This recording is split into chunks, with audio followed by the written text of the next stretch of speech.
Bugünün tarixi mövzusu, tarixin ən qəddar hökmdarları kimlərdir? Nə iş görüblər ki, tarixdə qəddar hökmdar olublar?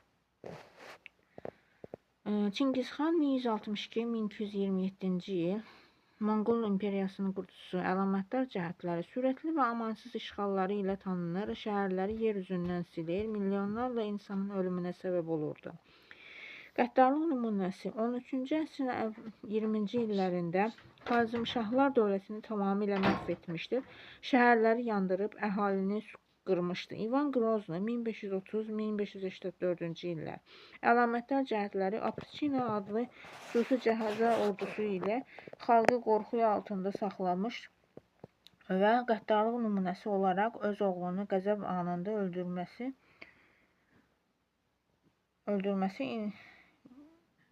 minlərlə insanın edamı. Attila 406-453-cü il Hunların lideri. Əlamətdar cəhətləri Avropanı titrədən hücumları ilə tanınırdı. Roma imperiyasını ciddi tökdürmək üçün amansız taktikalar tətbiq edirdi. Qəddarlıq nümunəsi şəhərləri talan edir, müqavimət göstərənləri amansızcasına öldürürdü.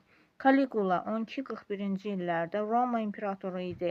Əlamətdar cəhətləri psixoloji qeyri-sabitliyi və özünü tanrı elan etməsi ilə tanınırdı. Qəddarlıq nümunəsi əyləncə məqsədi ilə edamlar, senatorlara qarşı təhqiramiz davranışlar, atını senator təyin etməsi idi. Vlad Tepes, Drakula 1431-1476 Valaxiya hökmdarı idi.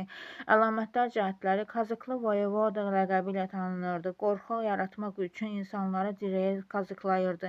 Qəddarlıq nümunəsi minlərlə insanı dirəyə kazıklayaraq öldürməsi idi. Düşmənlərinə qarşı psixoloji terror tətbiq edirdi, xüsusilə Osmanlılara qarşı.